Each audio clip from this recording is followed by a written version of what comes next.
Hey guys, so I wanted to create today's video because we're at that time of year where you might have a little more downtime and you might be reflecting on this past year and you might be thinking about the upcoming year ahead, or you may be going to some gatherings with friends or family, and or you may also be hosting some gatherings and are looking for some activities to do.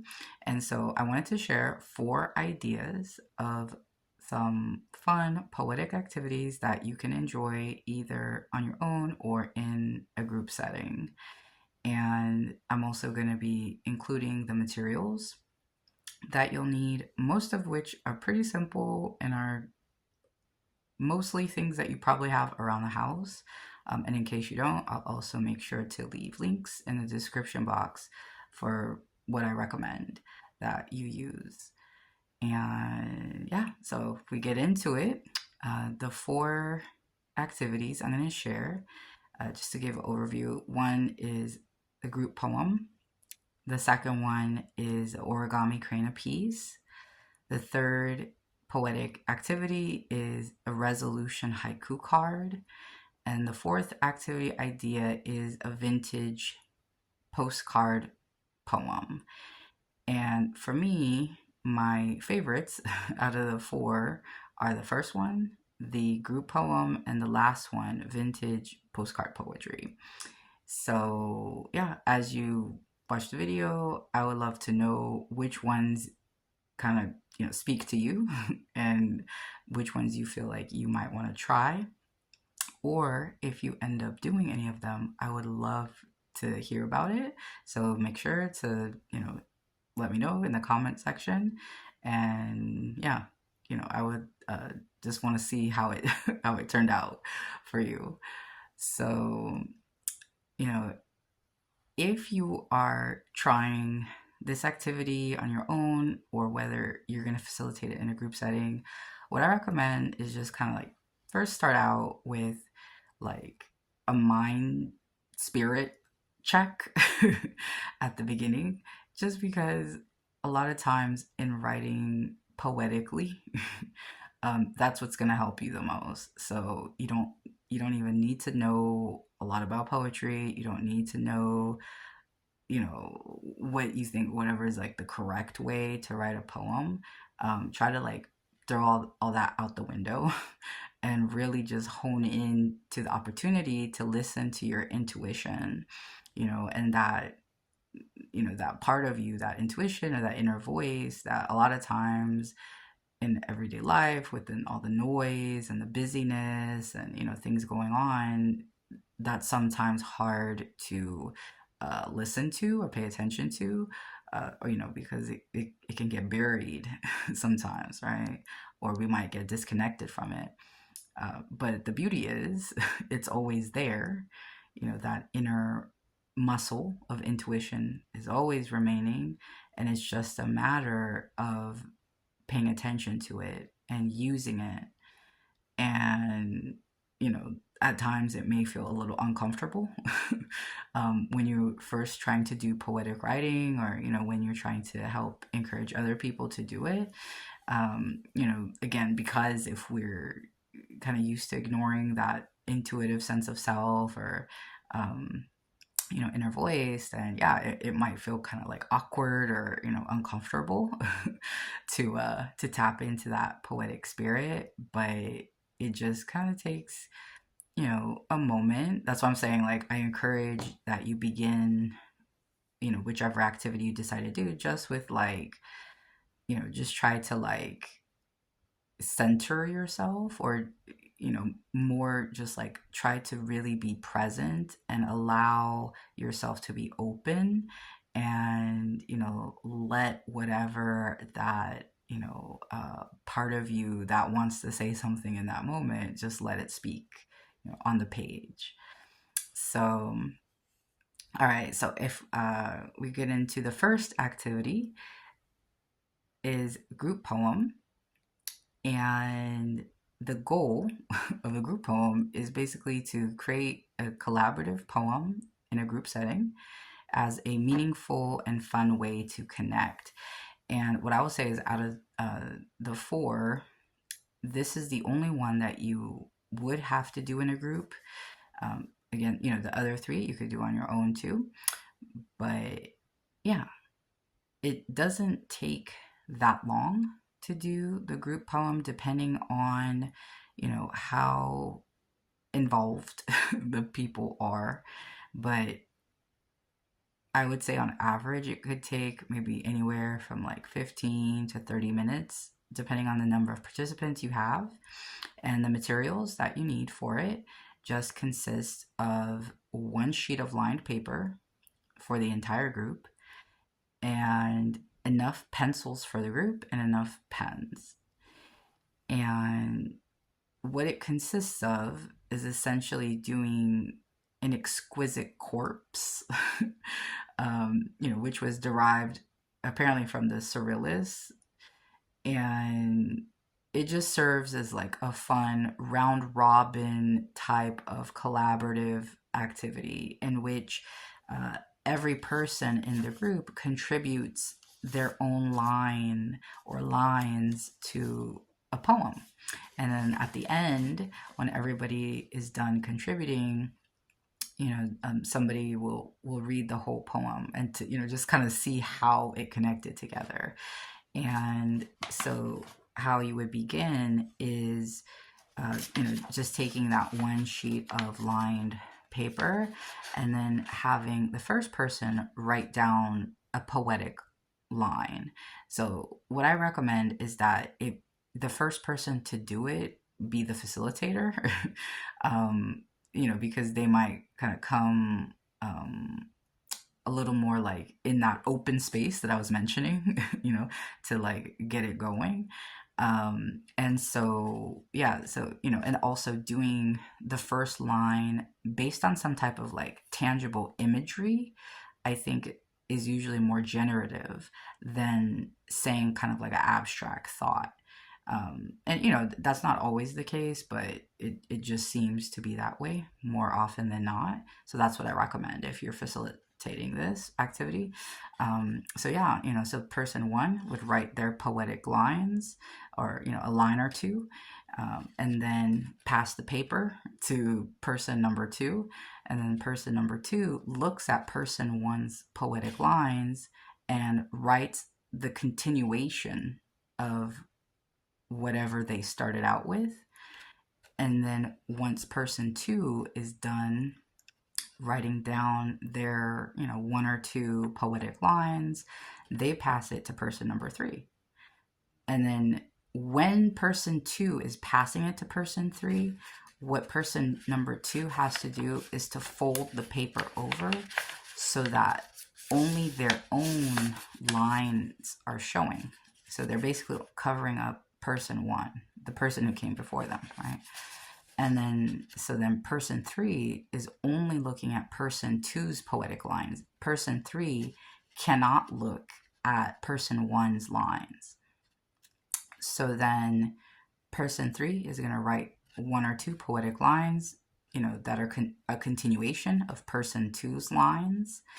And then once person three is done with their poetic lines, they're going to cover up person number two's lines,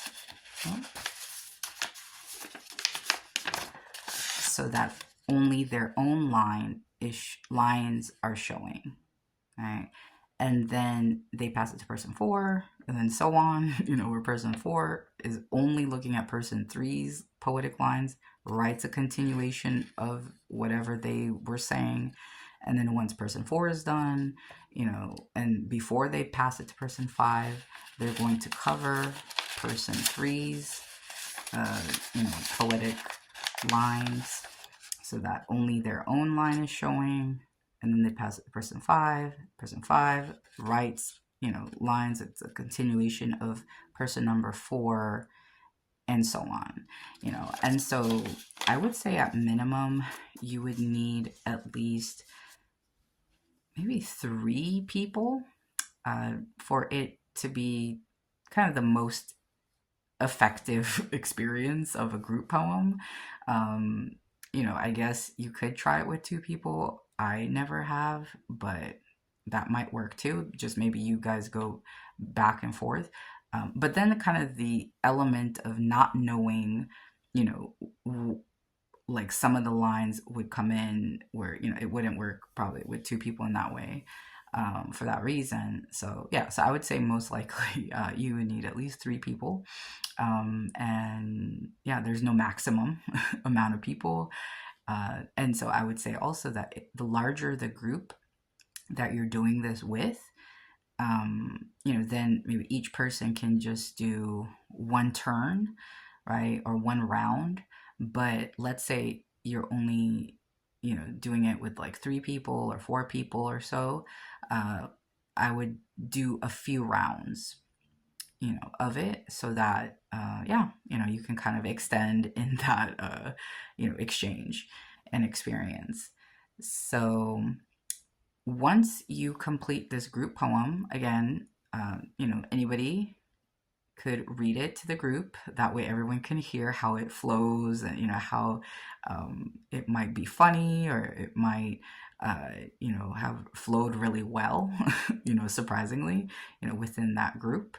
And again, the more open people are going into it, the better it's going to flow, I think, between people in terms of what's going to come out naturally. I wanted to read an example of an actual group poem that was made at a gathering I had attended before.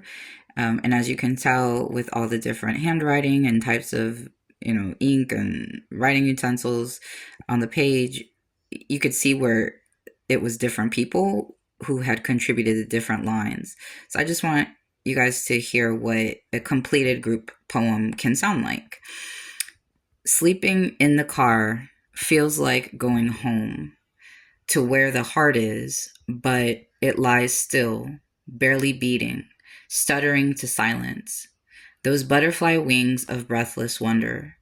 Tell me again how you and I can take one flap and create thunder. If you're thunder, I'm lightning. We go through the storms we created. And together, with shoulder to hips, we embark out to a world unknown, a world full of sweet chaos and blazing. And if you wanted to take the group poem a step further, you could create a paper chain garland out of that group poem that y'all created. This is good, especially for like holiday time, of course, but also if you have kids, involved, or, nearby, that will help engage them in the activity. And it's also a fun way to be able to like kind of twist around some of the words that you have in the chain link too. And I'll show you what I'm talking about. So in terms of the materials that you'll need, if you want to, take the group poem further and create a paper chain garland, you'll need a pre-cut strips of 2 inches tall and 10 to 12 inches wide strips of paper. So either what I recommend is, again, things that you might already have around the house, like big brown grocery bags, or like paper shopping bags, or construction paper, or old wrapping paper. And then another material that you'll need is newspaper or old book pages, or even maybe like old paperwork that you don't need anymore, but that you also wouldn't mind like other people seeing, obviously. Anything that has like a printed text on it that is big enough that you could cut strips out of it. So for the newspaper or old book pages strips, they also need to be 2 inches tall, but they only need to be about 8 inches or so wide, because the newspaper or old book pages strips are going to just be the linking strips, in between the poem line strips. What you'll also need is a Sharpie marker and tape or glue to close the links in the chain. And then if you want to, hang up the garland, You're going to need 2 yarn pieces about 8 inches long each, and 2 thumbtacks.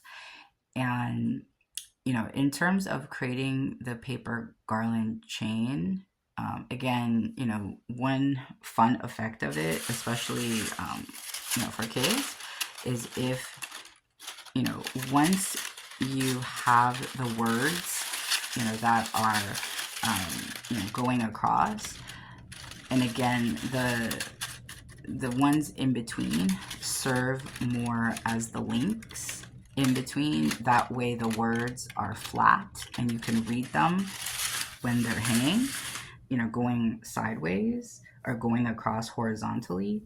And you can also like twist them to create new meanings, going across. So yeah, so that's just to add another dimension to the group poem activity. And so we'll go into the second idea of a poetic activity. This one you could do on your own as well, is the Origami Crane of Peace.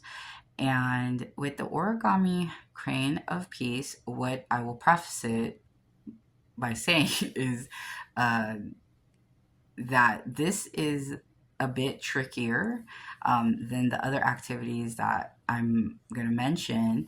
And so for that reason, I recommend this one only if you're into origami, or you would like to learn origami, or if you're going to do this in a group setting, that you only do it with a group who has some time and they're like patient.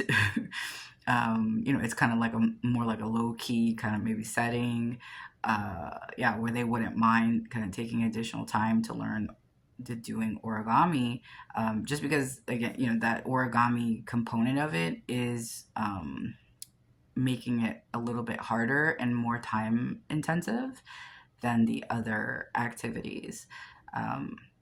So I'm also going to be linking a video in which I was making the origami part of this in a separate video. So check that out if you end up wanting to do this particular activity. Or you could just watch, any, good, concise video on YouTube that teaches you how to make origami crane specifically.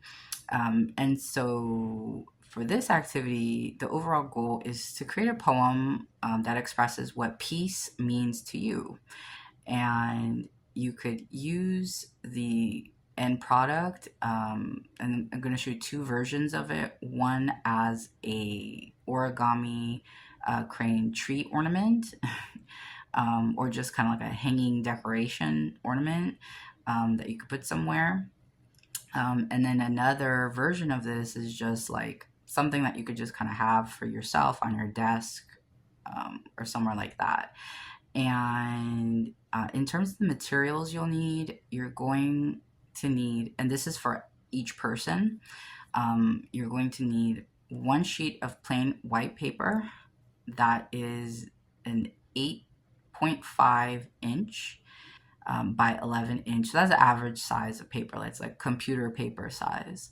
And you can pre-cut that into a square shape, or you can leave it as is and then cut into a square shape later, which I go over in the tutorial part of the video in terms of the origami crane making.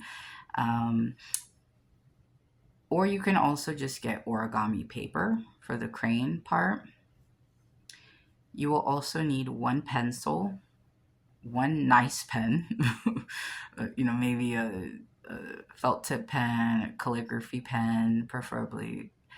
And you will need, if you're going to make the origami ornament part, you're going to need 12 inches of string or thread. You will need a sewing needle, and you'll need a pair of scissors. And so for the first part of this activity is just creating a poem about peace. So the prompt for this part is, think about what peace means to you and what does it look like. So just write a poem in which you describe what peace means to you and what it looks like. And you're going to then take this poem that you write and create the origami crane out of that.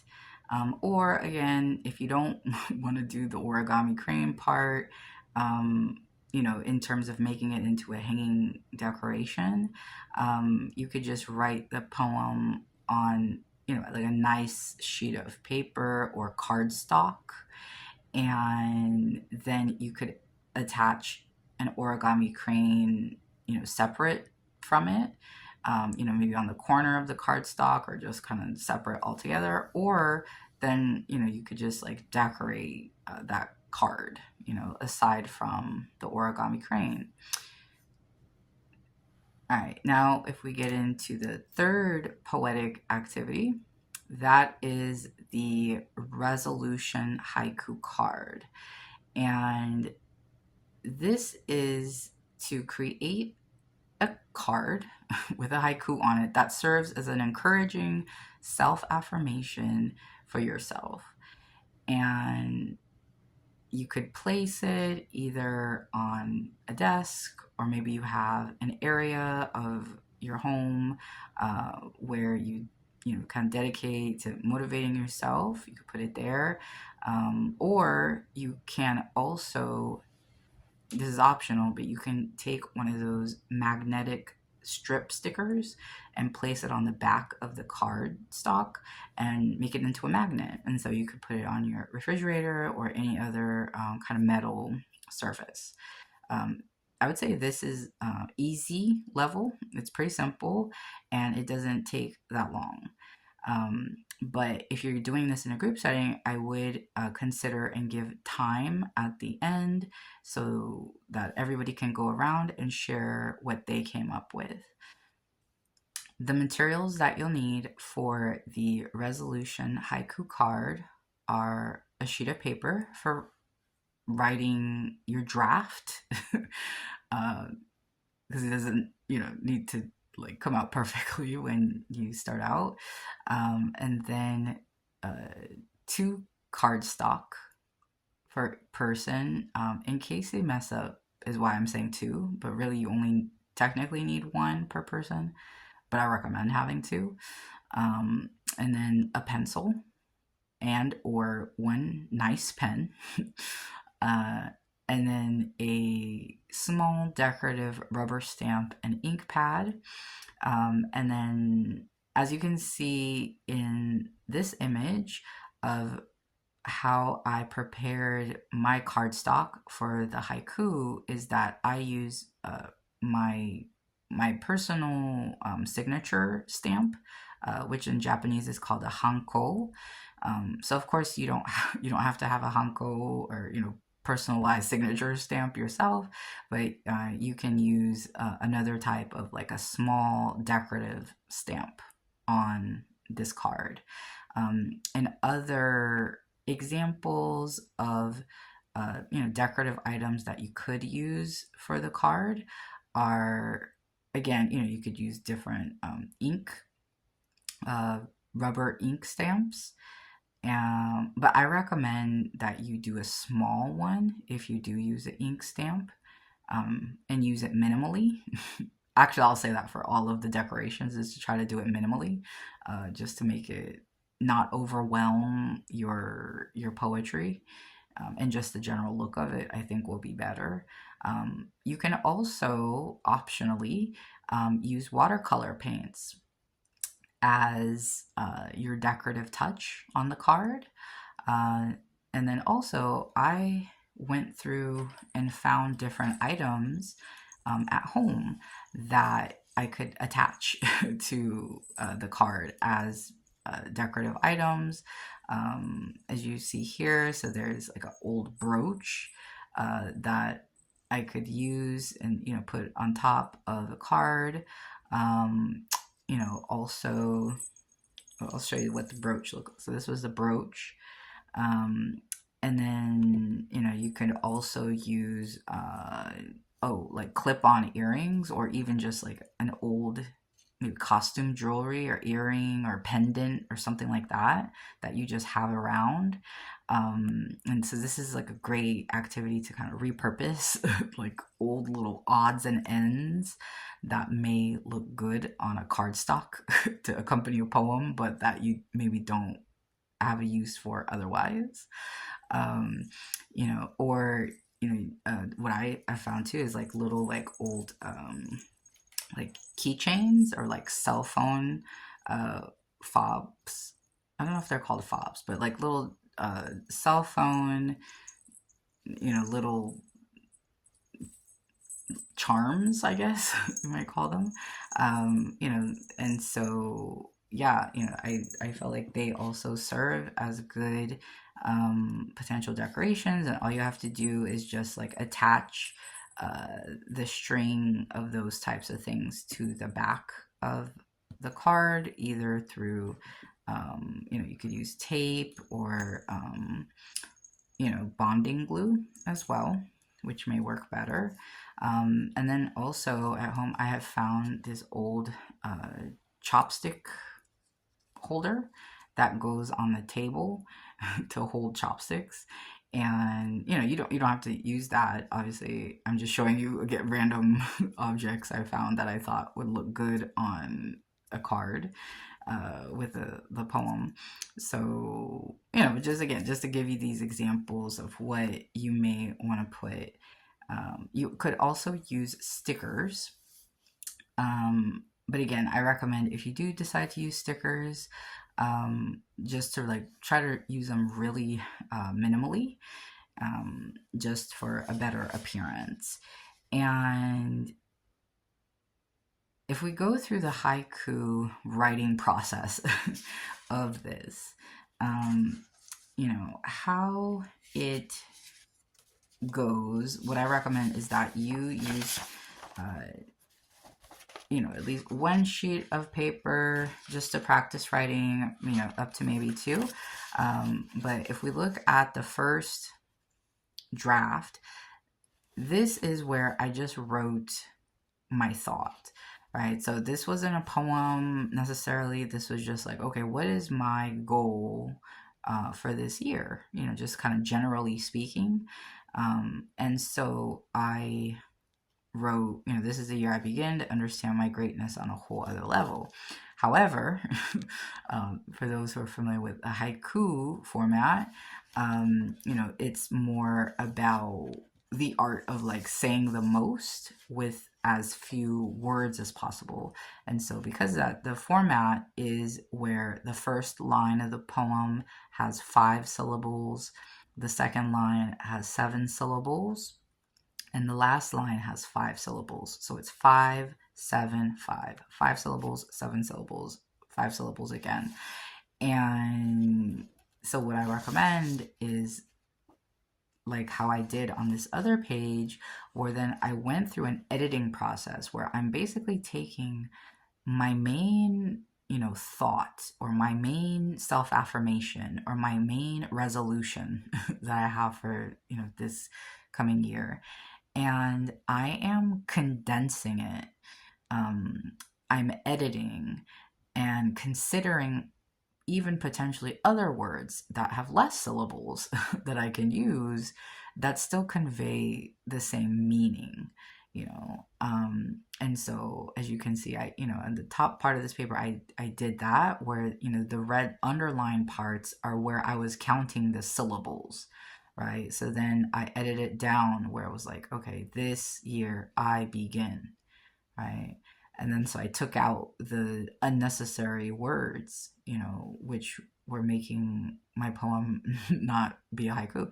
And then, I did the same to the second line and then the third line, right? Where I'm counting the syllables, to match, and then while still retaining the meaning. So, for example, on the third line, where instead of whole other level, I was like, okay, that's too many syllables, but how can I still convey that same meaning with less words? And so I was like, okay, new. that might fit. So then at the bottom, then you could see the final version of my own self-affirming haiku resolution. And I will show you what it looks like on the cardstock. And so you should be able to see it on the screen. And for this one, I put it with the decorative, more like a water color painting type of decoration next to it. And then I wrote in pencil. You may not write in pencil on your card. You may want to use more like a calligraphy pen, or that type of an effective pen. But yeah, for me, I like the way that this like soft graphite pencil looks. And so especially on, I would say, on textured cardstock. So that would be my recommendation for this too. Like if for the cardstock that you're using in this activity, I would try to get plain, either white or cream color, and preferably have some kind of texture to it, because I think that's going to make it also look better to me, when you're writing on it. And yeah, and then I just added my signature stamp, and then the date of that resolution. And then I'll show you another example real quick of a haiku poem. So for those who are also familiar with haiku, also know that haikus are typically conveying also some kind of appreciation or relation to the natural world. It doesn't have to be, especially for the purpose of this activity.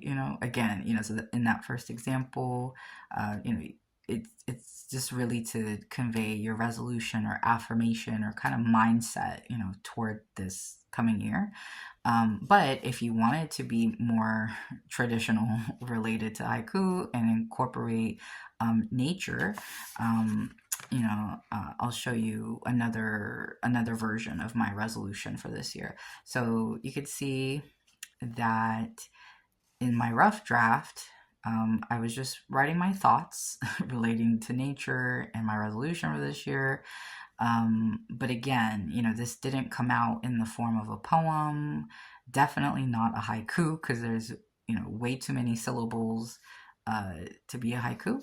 And so then, as you can see, my editing process on the top of this paper shows that for this one, I had to go through a more intensive process of like really editing it down in order to, again, convey the same meaning, but just with less words. And so that's what the editing process looked like, where again, with the underlined red, you can see I was counting the number of syllables that my original, thought or writing had. And then I crossed out all of what was unnecessary, and then I actually ended up adding an image, to the end, basically to tie back to the natural image of the running water that I had at the beginning. And by doing that too, I was able to kind of make it more cohesive, but also like concise. So that worked out. And then at the bottom, you can see is my final version of what my new poem haiku resolution was. And, in terms of like decorating that particular cardstock, I wanted to use the little fish with the blue sticker, just to kind of go with the theme of the water as well. And yeah, this is the end product, where again I had pencil as my writing utensil, but you may prefer to use like a calligraphy pen or something more along those lines. And then I'll say too, what's important when you're doing this portion of the haiku resolution poem is to try to leave some white space around the perimeter of your writing on the cardstock. So, for example, at the top and at the bottom, I would leave about an inch or so. You know, just for the, again, the appearance, and then for the balance of it. And then on the sides, I would leave about half an inch. And then for those who are worried about not being able to write straight across, when you don't have lined paper like this, what I did to help myself was to draw some lines. I drew about 4 lines that went across, in the space that I wanted. And then later I went and then I erased the lines after I wrote. However, and you can probably see too, it's hard to completely get rid of the line that you erased. Um, but, so you can also have an option to just use a straight edge of a piece of paper, maybe that's folded or something like that, and put like a couple marks on it to put like where you want to place it onto the cardstock, to just kind of help guide you to make sure that you're writing. And it doesn't have to be perfectly straight lines, but at least it's like somewhat more horizontal. And less wandering. So yeah, so that is the haiku resolution poem. And then now we're going into the last activity that I'm going to share is the vintage postcard poetry. And this one is just all about creating a poetic response to a vintage postcard. And so you can either give this to a friend, maybe through the mail. Even though it's a postcard, you might prefer to put it in an envelope or not. Or one way that I think it works really well too is to add it to your gift giving. So instead of using a generic, manufactured, mass produced greeting card, use this vintage postcard poem as your greeting card, for all different types of occasions. Or you can just save it for yourself. And one thing that I like to do with my postcards is to use them as bookmarks. So that's, a way that you could get some use out of it as well. And so this is pretty easy to make. And it doesn't take that much time. But again, if you're doing this in a group setting, I recommend considering the amount of time that your group will need in order to share from everyone. Or at least everyone who feels comfortable sharing, right? Because not everyone might feel comfortable, and that's totally fine. And so these are the materials that you'll need for the vintage postcard poem. It is a sheet of paper. That is just to write your drafts on. And then you will need 1 vintage postcard per person. And then you will need 1 pencil and or 1 nice pen or calligraphy pen. And I would say too, for the part concerning the vintage postcard itself, I recommend physically going to your local vintage shop that sells vintage postcards. I know a lot of them do, or even like a used bookstore. Oftentimes they sell vintage postcards. And the reason why I'm recommending going there physically yourself is so that you can pick them out. And I say this because the best vintage postcards to work with for this particular activity are scenes. So instead of something that may be like too minimal to where it may not generate thoughts or a poem for the person who picks that particular postcard or gets that particular postcard, if you pick a postcard that has a scene on it, there's a little bit more for people to work with in terms of their source of inspiration, of what they can derive the poem from, in that scene. And so, again, highly recommend you go to your local vintage store, or used bookstore, any place that sells vintage postcards, and pick out some that you think would be generative with scenes for everyone to write their own poem from.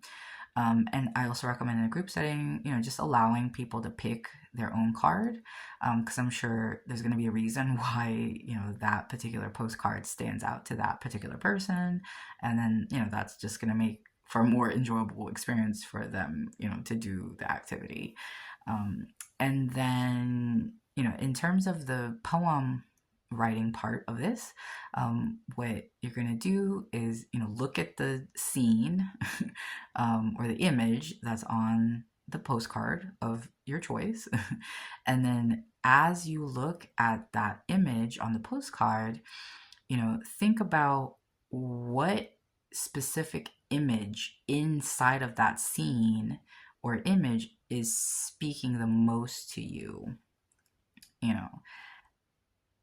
And then once you've identified, some part of that scene that speaks to you, then have that image speak by writing a poem from the perspective of that scene or that thing that you've identified in the scene.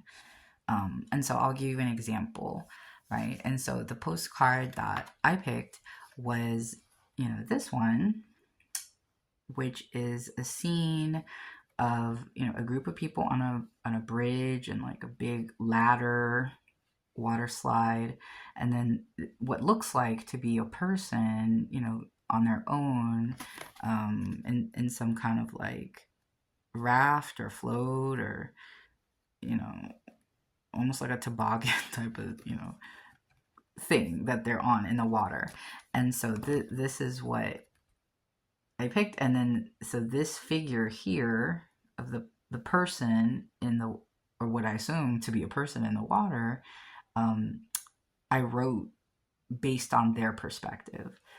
But if when I looked at this, if this ladder was speaking to me, then I could write my poem from the perspective of this ladder, right? So if this ladder had a consciousness, what would this ladder say, right? So this is using personification, right? And so, or, I could have written it, my poem from the perspective of the trees in it, if the trees were speaking to me, when I received this postcard. Or maybe I wrote it from the perspective of one of the people on the bridge. Or I can write a poem from the perspective of the bridge itself, right? Like if the bridge could talk, right, in this scene, what would it be saying, right? So yeah, just want to, kind of share these examples so that you have more to work with when you're looking at your scenes here, that it doesn't always have to be a poem from the perspective of a human being, in that scene. And so this is what I wrote from the perspective of this figure. I said, I enter the water, unafraid of what's before me, as I feel the waves of support from where I came, the watchful eyes of a bridge and a ladder from the sky. And so and then I just wrote it on the back of this postcard. And yeah, so I hope that, again, that you try one of these activities that I mentioned. And again, please let me know how it goes. And if you enjoyed this video or found it useful in some way, please like and subscribe to my channel. I really appreciate it. And you can look forward to seeing more content of where I share about the poetic perspective on different topics, and also share some poetic writing prompt activities. So thank you so much for watching, and I look forward to seeing you next time. Bye.